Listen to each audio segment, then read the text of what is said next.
안녕하세요. 저는 60살 택시 운전을 하며 올해로 80대신 홀어머니를 모시고 생계를 유지하고 있습니다.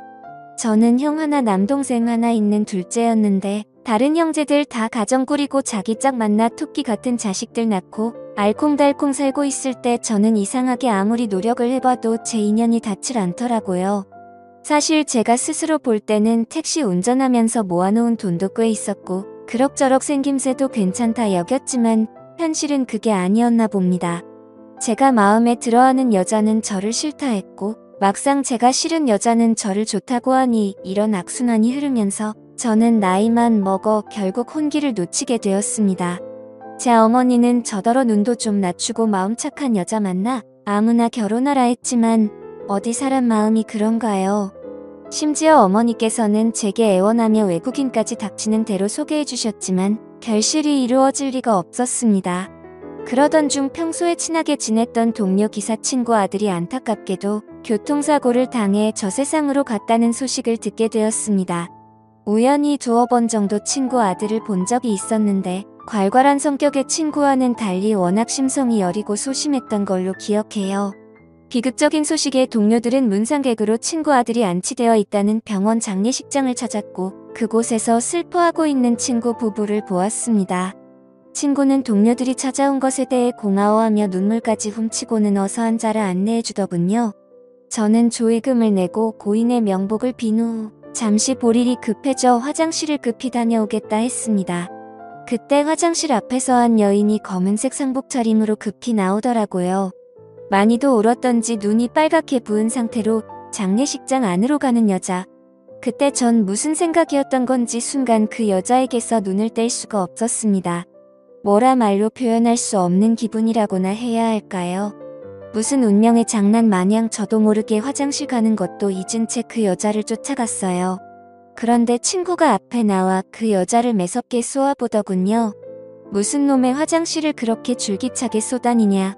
지 서방 잡아먹고 시부모 속 새까맣게 태우니 속이 후련하냐고 말을 하는데 아무래도 상복 입은 여자는 상 치르고 있는 아들의 안사람 되는 그러니까 친구의 며느리 되는 사람이었나 봅니다.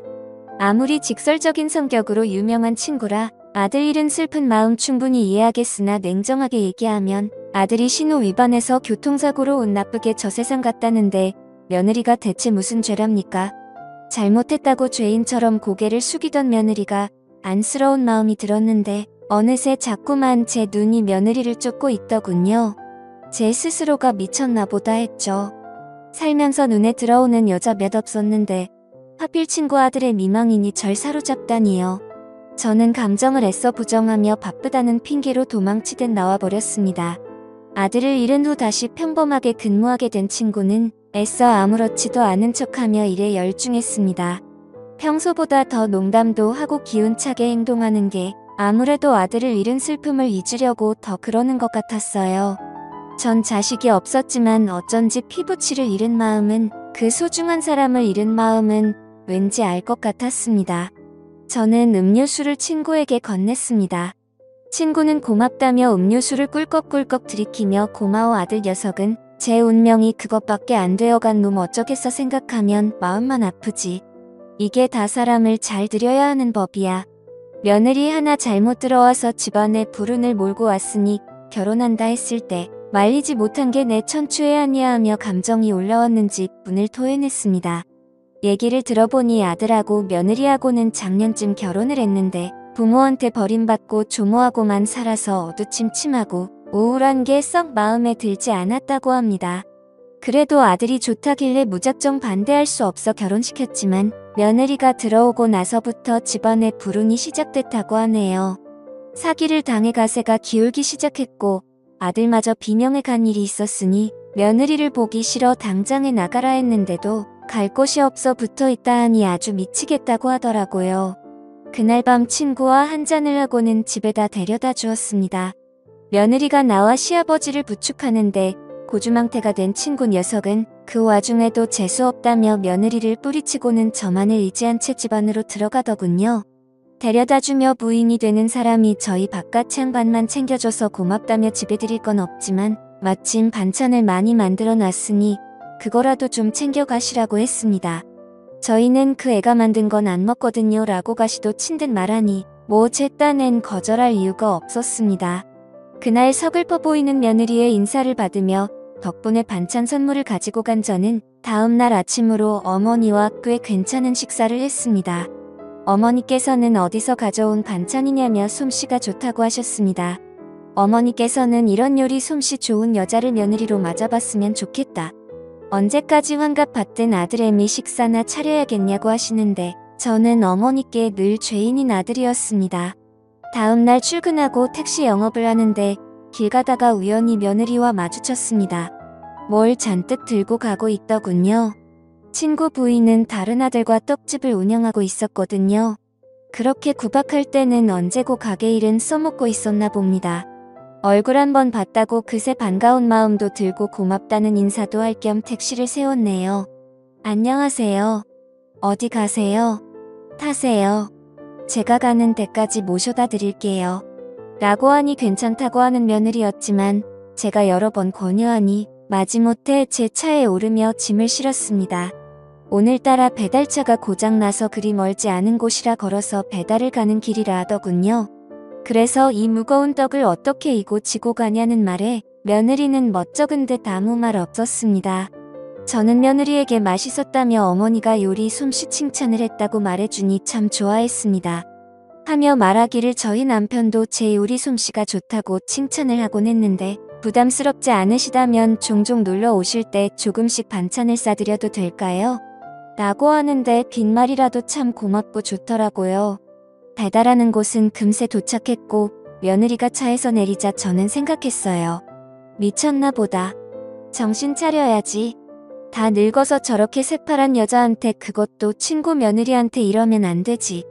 하지만 이상하게 그 여자한테 자꾸 맘이 가는 건 잡기 힘들었습니다. 저는 이후로도 친구와 친하게 지내며 종종 집을 찾아 그 집 며느리를 보았고 언제나 며느리는 살가운 태도로 저를 시아버지 친구로서 맞이했습니다. 그러나 그곳에 자주 들르며 며느리가 얼마나 시집에서 차가운 대접을 받고 있는지 알게 되었습니다. 어느 날은 친구 부인이 뭔가 잘못했는지 며느리를 야단치고 있더라고요. 그런데 친구의 이어 부인까지 잘못된 일에서만 야단을 치면 될 것을 항상 너 때문에 우리 아들을 잃었다. 보고 배워 잘한 게 없는 것이 불운만 몰고 다닌다며 온갖 욕설과 인신공격으로 마무리 지었습니다. 그때마다 제 마음이 얼마나 아프고 안타까운지요. 만약 저 여자가 우리 어머니 며느리였다면 저런 대접을 받고 살진 않았을 텐데. 며느리도 엄연히 남의 집 귀한 딸이건만 저렇게 하대하는 게 좋은 꼴은 아니더이다. 마침내 며느리도 참지 못하고 정 그렇게 제가 미우시면 제가 나가면 되신 거죠. 저 비록 대학은 못 갔지만 고등학교까지 할머니께 가정교육 잘 받고 남들만큼 잘 살았어요. 제발 절 키워주신 조부모님 욕까지는 하지 말아주세요. 남편 저 세상 간 거 저도 어머님만큼이나 가슴 아파요. 이젠 제발 그만하세요. 하며 결국 억울한 마음에 집을 뛰쳐나갔는데 친구 부부는 내쫓으면 속 시원하겠네. 아주 우리도 지겹다. 몹쓸 건나며 집안이 불운해진 것과 하필 며느리 시집 올 시점이 우연히 맞물린 것뿐인데 대체 그가 궁합이랑 사주 하나 때문에 죄 없는 며느리를 언제까지 저렇게 대할 건지 너무나 답답하고 화까지 나더라고요. 마음 속였던 저는 며느리를 뒤쫓아가 보니 전봇대에 기대어 하염없이 울고 있었는데 어찌나 가슴이 아프던지요. 그런데 며느리가 이상했습니다. 한참이나 울어 지쳤는지 그대로 바닥에 쓰러지는 것이 아니겠어요. 저는 놀란 마음에 얼른 며느리를 업고 병원으로 데려갔고 얼추 검사를 해보니 빈혈에다 영양실조라는데 온갖 못된 것들을 다 달고 구박까지 받으며 어찌 저리 살았을까 하는 안쓰러운 마음에 보호자를 자처하며 입원까지 시켜주었습니다. 그런데 의사 선생님께서 뭔가 검사 결과가 썩 개운치가 않았는지 조금 더 정밀 검사를 하자 했는데 마침 며느리는 눈을 뜨고서 몸을 일으키며 고개를 젓더군요. 전 괜찮아요. 검사할 돈도 없고요. 어차피 몸이 약해져서 그러니 식사 잘하면 금방 회복될 거예요. 지친 기색으로 말하면서 저를 붙들고 빨리 병원에서 나가고 싶다고 했습니다. 하지만 병원을 나간다 한들 몸도 약한 그녀가 갈 곳이 있나요? 저는 이참에 넌지시 얘기했네요. 혹시 갈 곳이 없으시다면 우리 집 오실래요? 저 어머니랑 같이 사는데 우리 집 방 남는 거 있고 갈 곳 없으시다면 거처 잡으실 때까지 그곳에서 머물러도 돼요. 라고 하니 며느리의 어이없고 기막힌 시선이 느껴지더라고요. 하기사 누가 봐도 이상한 상황이죠. 시아버지 친구가 갈 곳 없다고 받아준다 하니 이상하기도 하고 좀 꺼려지기도 하고 하여튼 그랬을지도 모릅니다. 그런데 생각지도 못한 며느리의 반응은 정말로 신세 져도 될까요? 보증금은 없지만 제가 어떻게든 일을 구해서 방세는 꼬박꼬박 내도록 할게요. 저는 아직 제 눈물이 마르지도 않은 며느리가 얘기하니 울컥 감정이 올라왔고 괜찮다고 고개를 끄덕였습니다. 그날부터 며느리는 짐을 싸서 저희 집으로 들어왔고 어머니께는 따로 친구 며느리라고 안 한 채 방 남는 거 월세 줬다고 얘기를 했습니다. 어머니는 당황해하면서도 애써 묻진 않으시고 유심히 저와 그 여자를 보더군요. 어머니는 그 집며느리에게 참 잘해주었습니다. 이것저것 챙겨주기도 하고 며느리가 뭐든 도와준다고 해도 물 한 방울 손에 못 묻히게 하며 손수 식사를 차려 해먹였습니다. 며느리가 밥 몇 술 뜨며 울더라고요. 누군가와 이렇게 같이 식사하는 게 얼마만인지 모르겠어요. 집에서 누군가가 손수 차려준 음식을 먹는 건 할머니와 살았을 때 빼곤 없었거든요. 감사해요. 라고 흐느끼고 저희 어머니는 그런 며느리의 손을 따뜻하게 잡아주며 젊은 처자가 참 딱하네. 앞으로 우리가 잘 챙겨줄 테니 아무 걱정 말고 편안하게 있어요. 처음 볼 때부터 낯설지 않는 게 이상하게 난 그쪽한테 자꾸 마음이 가네요. 라며 잘 다독여 주었네요. 허나 며느리는 미안했는지 차마 그러질 못하고 장을 봐와 집안의 반찬이라도 좀 만들어놨습니다. 그 반찬을 먹은 제 어머니는 전에 가져왔던 반찬을 만든 주인을 알게 되었고 저희를 알게 모르게 밀어주며 제가 일찍 퇴근이라도 하는 날에는 본인이 할 일이 있다며 저와 며느리를 밖으로 내보냈네요. 어머님 덕분에 얼떨결에 같이 공원을 걷는다던가 두리번거리며 시간을 보내는 일이 많아졌고 그러면서 저는 점점 더 마음을 나누며 정이 쌓여갔습니다. 서로 웃는 날들이 많아졌고 남들이 보기 좋은 부녀라고 오지랖 넓은 얘기를 할 때면 저희라고 얘기하며 넌지시 제 팔짱을 끼기도 했답니다.